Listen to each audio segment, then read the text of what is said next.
اچھی نماز پڑھو، اپنی نمازوں کو بہتر بناؤ، رکوع سجدے میں جان لگاؤ، تھوڑی نماز تھوڑی شوق سے بھی پڑھو، کم سے کم اتنا کرو۔ اب میری بات غور سے سننا، ہر نماز کے شروع کرنے سے پہلے، ہر نماز سے پہلے چپکے سے یہ دعا مانگ لو کہ اللہ اچھی نماز پڑھنے کی توفیق دے دے۔ بس اتنی آسان بات بتا رہا ہوں، اے اللہ اچھی نماز پڑھنے کی توفیق دے دے، ہر نماز سے پہلے۔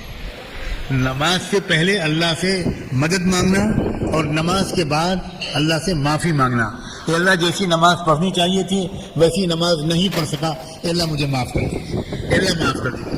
ہر نماز سے پہلے اگر اس دعا کی عادت پڑ گئی تو پوری نماز 4 رکعت کی ہے، ایک رکعت کم سے کم جی لگا کر پڑھنے کی توفیق مل جائے گی۔